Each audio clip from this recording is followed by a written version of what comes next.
Hello मित्रों, नमस्कार। तो मित्रों, आज हम आपको एक बहुत ही रहस्यात्मक वीडियो लेकर आए हैं।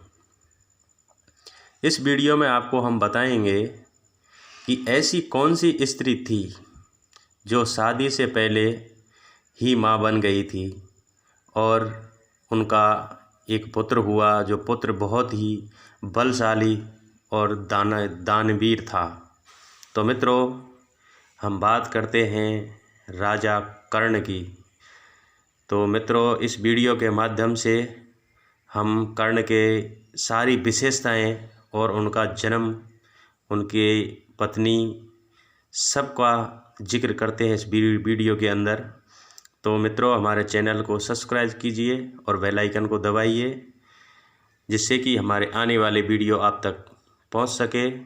तो चलते हैं मित्रों अपने वीडियो की तरफ और बताते हैं आपको कि कर्ण कौन था। तो मित्रों, कर्ण कुंती का पुत्र था। पांडु के साथ में कुंती का विवाह हुआ था। विवाह होने से पहले ही उसका कर्ण का जन्म हो चुका था। तो मित्रों, लज्जा और शर्म के कारण उसने ये भेद किसी को नहीं बताया और चुपचाप उस शिशु को एक पिटारी में रखकर आश्रय नदी में फेंक दिया था। इसके जन्म की बड़ी विचित्र कथा है मित्रों, जो आपको हम बताने जा रहे हैं। राजा कुंती भोज ने कुंती को पाल पोस कर बड़ा किया था। राजा के यहाँ एक बार महर्षि दुर्वासा ऋषि आए थे। कुंती ने उनका बहुत बड़ा सत्कार एवं स्वागत किया था और जब तक वे ठहरे तब तक उन्हीं की सेवा में और उनकी सुरक्षा में कुंती लगी रही थी।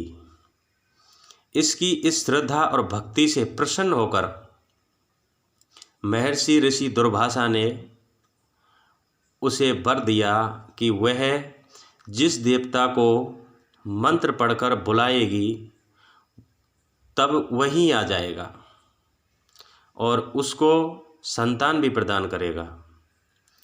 तो मित्रों, कुंती नादान थी। कुंती ने नादानी के कारण महर्षि के वरदान की परीक्षा लेने के लिए सूर्य नारायण का आह्वान किया। उसी क्षण सूर्य देव वहाँ आ गए। उन्हीं के सहवास के कारण कुंती के गर्भ से कर्ण का जन्म हुआ था। तो मित्रों, जब पिटारी में रखकर इस शिशु को उसने नदी में फेंक दिया तो वह पिटारी बहती हुई आगे चली गई। वहीं अधिरथ ने कौतूहलवश उसे उठा लिया और खोलकर देखा तो उसमें एक जीवित शिशु देखकर वह आश्चर्य करने लगा। अधिरथ उस समय शिशु की निरीश अवस्था पर करुणा करके उसे अपने घर ले आया और उसका पालन पोषण करने लगा। उसने उसे अपनी संतान समझा। बालक के शरीर पर कवच कुंडल देखकर उसको और भी अधिक आश्चर्य हुआ और तभी से लगा कि ये वह बालक कोई होनहार राजकुमार है। उसने उसका नाम वसुसेन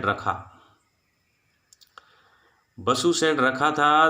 कवच कुंडल रूपी धन उसके पास था। विधाता ने ही उसको इसे दिया था, इसलिए उसका नाम वसुसेन उचित ही था।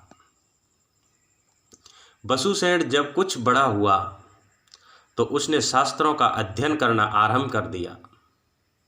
वह सूर्य का उपासक था। प्रातःकाल से लेकर संध्या तक वह सूर्य की उपासना ही करता था। दानी भी बहुत बड़ा था। उपासना के समय कोई भी आकर उसे जो भी कुछ मांगता है वह बिना हिचकिचाए उसको दे देता था। चाहे अमूल्य से अमूल्य वस्तु से उसको कोई मोह नहीं था। उसका गौरव तो दानवीर कहलाने में ही था और अपने कर्मों से उसने वास्तव में ये सिद्ध भी कर दिया कि वह दानवीर था। उसके समान दानी कौरव और पांडवों में कोई नहीं था। उसका परिचय तो हमें उस समय मिलता है जब इंद्र ब्राह्मण का भेष धारण करके उसके पास उसकी अमूल्य निधि कवच कुंडल मांगने गया था। उसी समय कर्ण ने देवराज इंद्र का भव्य स्वागत किया था और हर्ष से अपने कवच और कुंडल उतार कर दे दिए थे। तो मित्रों, दान करते समय अपने हित या अहित विचार वह नहीं करता था। यद्यपि सूर्य भगवान पहले उसे मना कर चुके थे कि वह इन कवच कुंडलों को किसी को भी ना दे, लेकिन दानवीर कर्ण किसी याचक को निराश करके वापस लौटाना तो जानता ही नहीं था। कर्ण के इस साहस के कारण ही उसका नाम वैतर्ण पड़ गया था। यदि उसे युद्ध में परास्त नहीं कर सकता था, इंद्र ने अर्जुन के हित के लिए ही इनको मांगा था, क्योंकि इनके बिना अर्जुन कभी भी उसे नहीं हरा सकता था। फिर भी उसके इस अद्वितीय गुण से प्रभावित होकर इंद्र ने उसको एक पुरुष घातनी अमोघ शक्ति दी थी। वह शक्ति से सामने का योद्धा किसी भी हालत में जीवित नहीं बच सकता था और उसको कर्ण ने अर्जुन के लिए रखा था। लेकिन श्री कृष्ण ने चाल चली और कर्ण की उस शक्ति को घटाकर अर्जुन के जीवन पर आए और इस खतरे को सदा के लिए निपटा दिया। तो मित्रों, ये था कर्ण का जन्म और कर्ण के बारे में जो विशेषताएं आपको बताई हैं। तो मित्रों, हमारा वीडियो यहीं समाप्त होता है। तो मित्रों, आप हमारे चैनल को सब्सक्राइब कर दीजिए और बेल आइकन को दबा दीजिए, जिससे कि आने वाला वीडियो आप तक पहुंच सके। जय हिंद, जय भारत।